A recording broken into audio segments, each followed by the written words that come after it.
Salam sejahtera, bersua kembali kita di dalam Amal Yusof channel. Jadi kali ini saya akan kongsikan kepada sahabat-sahabat peminat bunga kertas ataupun bougainville cara saya memindahkan semayan anak pokok bunga kertas jenis Eko Musang Merah. Ini bunga kertas Eko Musang Merah dan dah berbunga. Dah berbunga di dalam semayan, okey. Dalam semayan cawan plastik ni yang mana saya dah buat video. Jadi yang belum menonton, silakanlah klik cara menyemai keratan kecil bougainville di dalam kap plastik ataupun cawan plastik ni. Dan inilah hasilnya, okey, yang kita baru keluarkan serkupannya dan dalam keadaan segar. Sekarang dalam proses nak memindahkan bunga kertas dalam cawan plastik ni ke dalam pot ataupun pasu yang lebih besar. Dah tentulah kandungan tanahnya lebih banyak dan kandungan nutrisinya lebih banyak supaya pokok bunga kertas ni dapat membesar dengan pantas. Okey. Jadi saksikan, jangan ke mana-mana, tunggu sehingga tamat video ini. Terima kasih. Okey, di depan kita sekarang adalah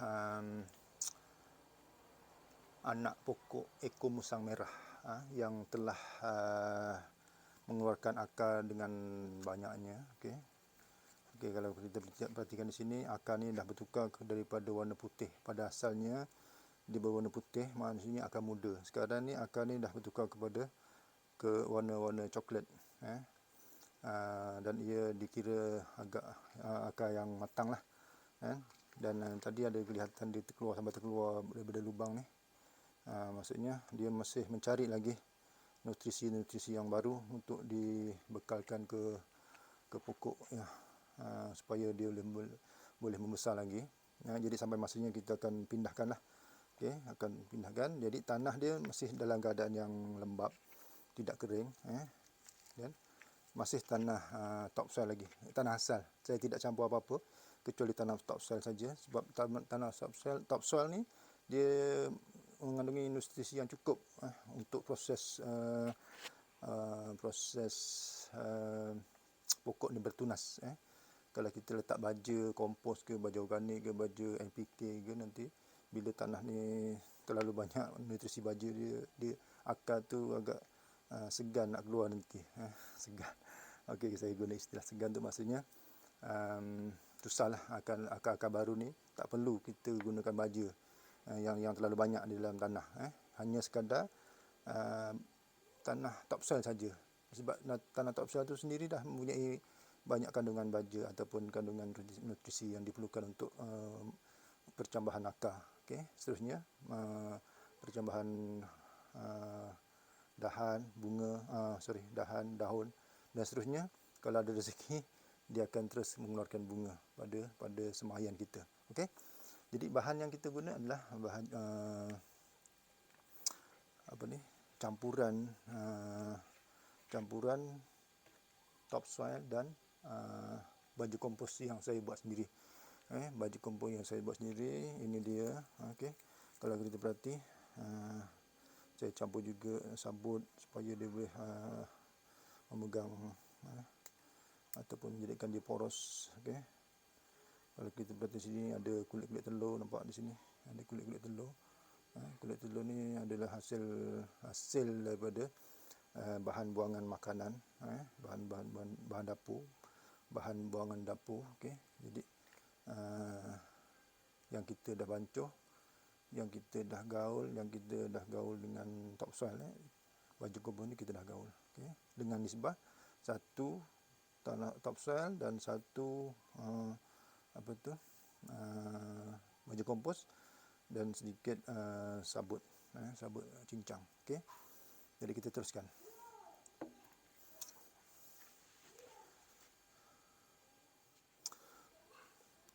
Okey, mula-mula kita buat sukatan setinggi mana ataupun sebanyak mana, sedalam mana tanah ni akan masuk ke dalam pasu baru ni. Okey, kalau kita perhati, okey, ni paras-paras Kalau ni paras-paras muka pasu, jadi kita tambahkan lagi kedalaman.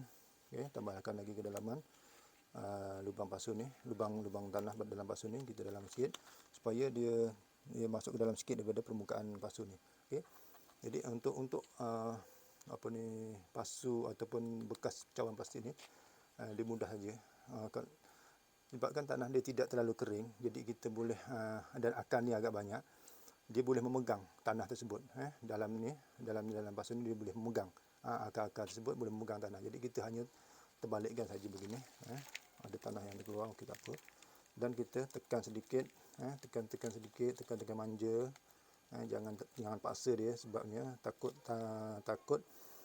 tanah dia terpisah daripada akar. Yang kalau terpisah tu susah sikit nanti kerja kita. Okey.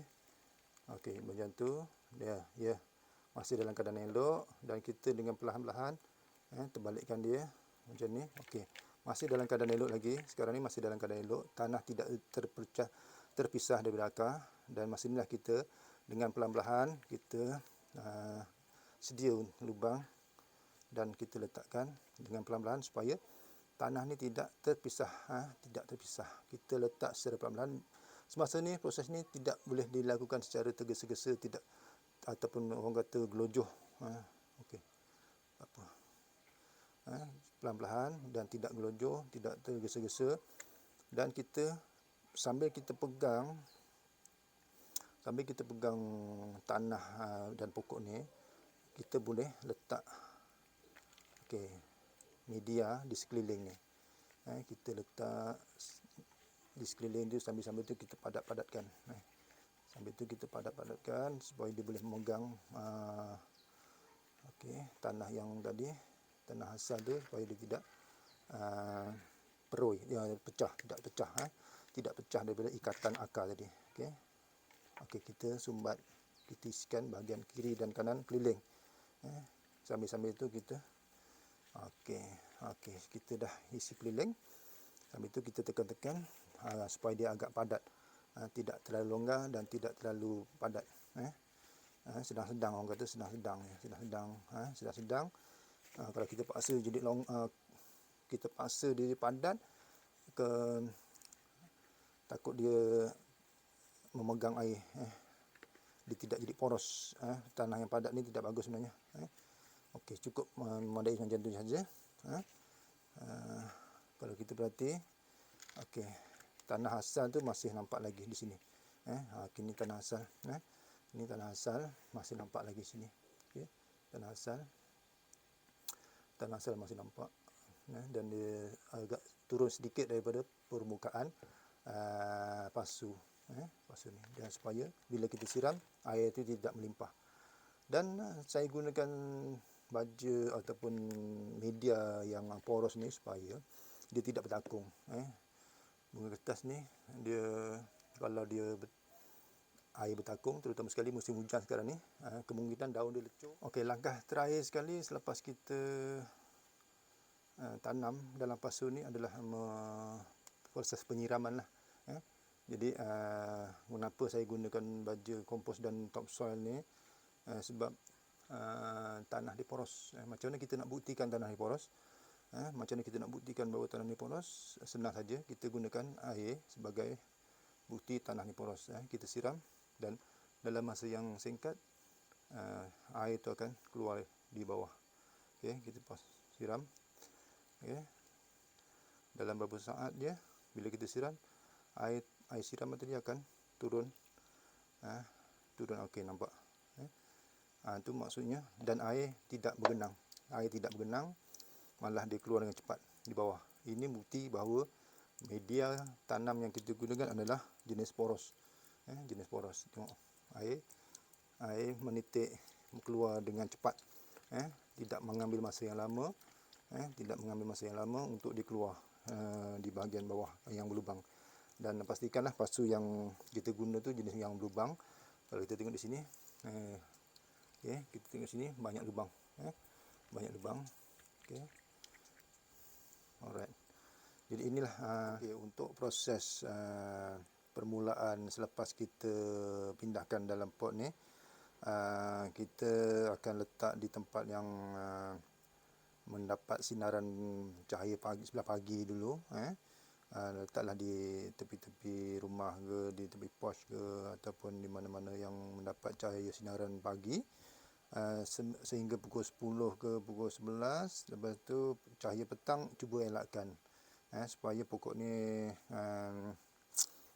dalam keadaan stabil dulu, sebelum kita letakkan betul-betul di tengah panas. Sebab bunga matahari ni memang suka di tempat yang panas, sebab dia akan cepat mengeluarkan bunga. Sebelum tu dia akan mengeluarkan daun, ranting-ranting, daun-daun dan seterusnya, mengeluarkan bunga. Tapi dengan meletakkan baja NPK lah. Okey. Jadi untuk itu saja untuk kali ini. Semoga berjumpa lagi di lain siaran. Saya ucapkan selamat mencuba kepada sahabat-sahabat yang baru nak mula-mula, kan, memulakan hobi menanam pokok bunga kertas. Okey. InsyaAllah kalau ada saya akan buat perkembangan dari masa ke semasa. Sekian, itu saja untuk kali ini. Terima kasih. Assalamualaikum warahmatullahi wabarakatuh.